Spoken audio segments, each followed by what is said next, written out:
First off, I'd like to apologize for those about my fake birthday thing. The real point I was just trying to make is that Jesus' birthday was not on December 25th.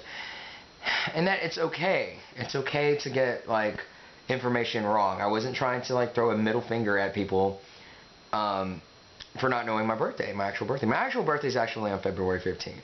And it's okay if you don't know it. It's okay if you don't wish me a happy birthday. Birth is not really what I focus on. My death is actually more important to me.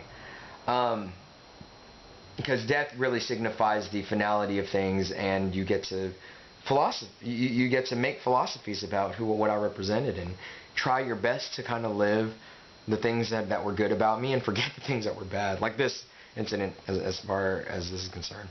But I'd be hypocritical to my children if I said that if you hurt other people and you don't change, then you're at fault. And I'm sorry doesn't really have any meaning towards it if you're just going to always say, I'm sorry, but that was not my intent. No, I judge myself by my actions, and I judge others by their intentions. If my actions cause other people to be hurt, then I got to change. As simple as that. I'm 31 years old, still growing up. I still watch cartoons with 12-year-olds. Have you seen my Facebook posts? I read manga, and I keep up with it like middle schoolers do. So yes, I'm still growing up, trying my best to. And so yes, please forgive me for that. I'm trying. In my mind, I'm just a jackass, and I come up with like very dumb things to say. Aside from the profound, it's balanced heavily by very, very retarded growth in maturity. So I am trying to break that spell, and just bear with me. I'll find out by the end of my life. I'll figure it out. But today I had a really awesome day. I urge all my students not to cheat. And being a teacher, it's very difficult to find these moments where you know for sure, you had an impact on their integrity. And I encourage all my students not to cheat. In fact, I don't tolerate it. If someone's cheating, I don't sit there and go, you're cheating, 0. I don't walk up and put a 0 on your thing. I smile, and I let you turn in your work. And then I put the 0, document it, and then we'll deal with it afterwards. But just so that way they stay on edge to not always be looking over the shoulder and think that they can get away with it. I tell them, man, I understand almost every Western philosophy ever thrown my way. Man, I understand quantum physics. Don't insult my intelligence by thinking that I can't catch you cheating. So, yeah, my student came up to me today and said, I gotta ignore that for this message, it's just as important.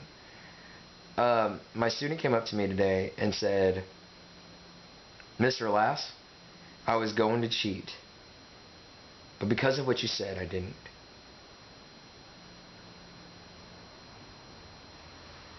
And then he shortly asked me, can you just help me out during tutorial? And I said, I told him this to his face. I said, damn the grades. Damn chemistry. What you just showed me was integrity. And yes, you will be rewarded for it. Come to tutorials, we'll fix everything out. And to know that all the things that we do in life, the reason why people that know me know I'm obsessed with death, because I can't wait to die. Because you invest, and I'm not focused on fruition during this lifetime. I'm focused on investing in character that'll exceed my lifetime. And I remember it was Quan that I told him one time. I said, a long time ago, I told him, when you can see beyond your lifetime, only then can wisdom of purpose come to you. It's true. You have no purpose if this is done in, if you're only focused on your benefits for yourself. And the wonderful thing about this teaching thing is the silence. The wonderful thing about me always being about grind, all I know is grind, is the silence. Because no one can take anything away from you. You don't have to argue with anybody. You just know, they know who you are and you know who you are. There's nothing like it in the world. Earning the right to say you are who you say you are. That's just amazing to me. That I can instill that in the next generation. That there's not a moment, there's not one day that passes by where I don't have a moment with these children. And they're just in silence over what Mr. Lass has to say. And I captivate them, and I look at them in their eyes, I go, you believe? I believe in everything I say. I look at my children, I believe. My children are proof that if you give them positivity, and you could be a hard ass, I am a hard ass dad. I am hard.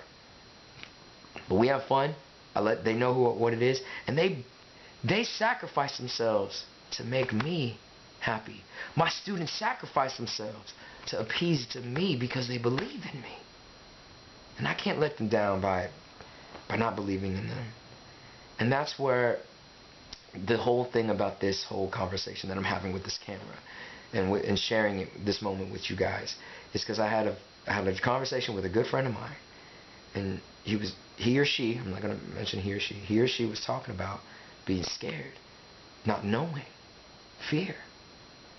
We're almost the same age. And I was like, yeah, that's life. But you know what? We're either going to run away from something because of our own insecurity, or we're going to run towards something because of our own bravery. My recommendation is to always live for somebody else. When you live for somebody else, you are unstoppable. Everything has purpose. Everything has meaning. One of the most wonderful things when I was 19 years old and I became a dad was like, I'm a dad, and there ain't nothing in this universe that's going to erase that. I can have a girlfriend. That shit can end tomorrow. That's just real talk. That can end tomorrow. But I will never, ever wake up in the morning and not know that I'm here for some kind of purpose. And that's the gift of fatherhood. See, some people, they run away from that, but I saw that as an opportunity. I saw that as a gift. And look at that. That little niglet over there is going to explain octohedrals in 4th grade. He's going to sit there and explain the difference between the 2 tectonic plate movements in Earth and Mars. He's going to sit there and wow the teacher when he talks about the different types of bonding that these atoms make. He works hard. My wife knows that I push him. And I push my oldest to the limit. And what does he do? He does everything he can to please me, his father. That's an opportunity. He's going to benefit because he's doing something for something bigger than himself. He's doing it for me. And I'm going to benefit because I'm doing this for him. That's silence. That's power. There's nothing there. I don't need to say anything. And I think a lot of people, they post up hate is gonna hate on their thing and on their Facebooks, and they also post up the things that they don't post up that keeps them up at night, that keeps them wondering why the fuck we here. I say go back to the roots of when you was a child, doing stuff just for other people, and I can promise you, you will see fruition. And that's one of the reasons why I think I grow up. Well, I didn't even grow up. I still read the comic books of a 12-year-old. Yes, look up here on the poster here, all 4 Hokage from Naruto. Yeah, on my wall, on my wall cover. But that part I'll never grow up on. But I think I have grown up on certain aspects of community with mankind, and it's what keeps you happy. I know some people from nursing school that are still holding on to their accomplishment of being a nurse. That happened like ages ago, dude. Don't worry about it. It's nothing. It's a yesterday thing. And if it's about you, then you are just going to fail. It will fail. Time will tell you the truth about these people who seek after themselves. And I urge you, every single person that I know and adore, to not go down that route. Do it for somebody else, and you'll see infinite power. You do it for yourself, and you lose your power. Well, even if you had talent, you're going to lose it. Because you need other people. No matter how much you think you did it yourself, you didn't do anything yourself. No matter how much you think that this is all you doing it, it ain't all you doing it. Some people of you are married. You wouldn't have done that if you didn't have your spouse there to sit there and tell you that you're the shit. To believe in you, to tell you that you love you, to hold you during those times when you didn't believe in yourself. You have some good friends out there that you've bonded in ways that you can't explain with the universe, man. And they held you up. Just by being alive, they held you up. They made you feel like you were something special. So, I hate to keep it real on this, man, but man, it's just too real for me right now to really get this message across that you must live for other people. Don't make excuses. Don't make excuses for the government not doing this. Don't make excuses for the parents not doing this. Don't do that. You can always sacrifice your life. As long as you breathe and you have a life. And as long as you have life, you have something worth sacrificing and for somebody else. And when you do that, man, something amazing happens, man. You know, there's a saying that from a cheesy movie that I wrote down, and it said, "The man who wants nothing is invincible." And I took that with me since I was a young man. And to this day, I still believe it. If I don't want anything from this planet, and the only thing I desire is from things beyond this planet, then I'm invincible. There ain't nothing that this planet can do. I can't be disappointed. I could be hurt, but I'm not disappointed. I'm going to let y'all know something, man. I never posted this video of when I first attempted, you know, as a historian, I wanted to be a science teacher. And it was tough. I failed the first freaking time. I studied for a solid month. I failed. And my wife will tell you, I had 2 hours where I didn't say a dang word because I poured my whole heart into something. And I failed by one question.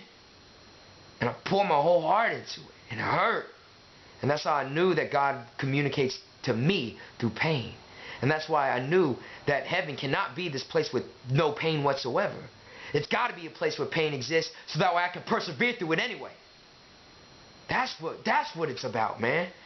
And it's proof all over the universe that things are about breaking apart, then building back together, then breaking that apart just to build something even more complex until it eventually became you. And so I studied hard. I just took 2 hours. And what did I do? All I know was grinded. I went right back to Denny's, got myself a coffee, and I came harder on that thing. And eventually I was there with Jason Zorn, and I got the results back. And it came to find out that when I retook that test, I only missed 3 questions. And there was silence. Not a word. Nothing. Nothing to say. And that's what I urge all of you to go get. Don't be cynical in this life, man. Don't be cynical of yourself. And don't be cynical of others, man. Always put that energy forward. You can be critical, but don't be cynical. You can be critical. You can stand for something. You can tell them what you think. You can tell them what you feel. But man, don't be cynical. And don't take offense when other people are being critical to you. And if you can balance that out, find an equation. Find some philosophy that'll balance that out. If you can find one that balances that out, you'll find some wonderful poetry that this universe has to offer to you, man. It's dope. It's good. It's real. That's what I'm trying to say. So, keeps it real. Just an old sweet song keeps Georgia on my mind. All right, say hi to camera. April 22nd, 2010. Titus, that boy Titus right there. Georgia, a song of you comes as sweet and clear as moonlight through the pines.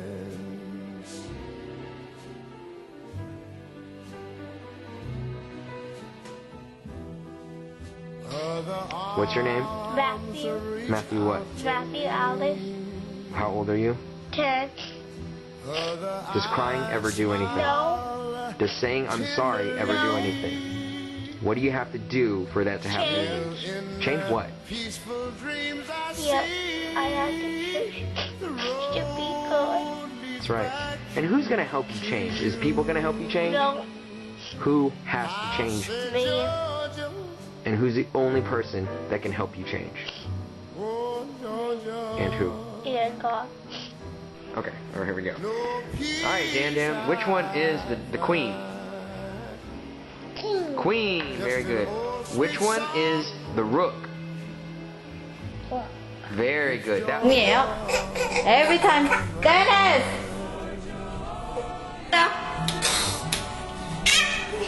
Okay, go.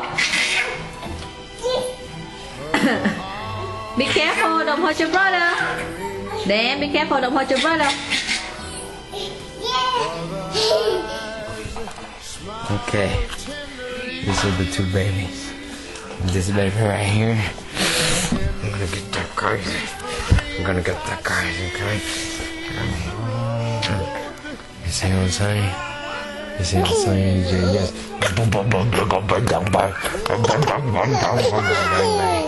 Okay. Okay.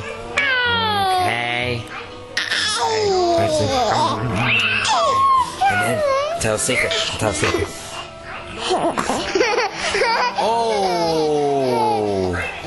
Oh. Keeps Georgia on my mind.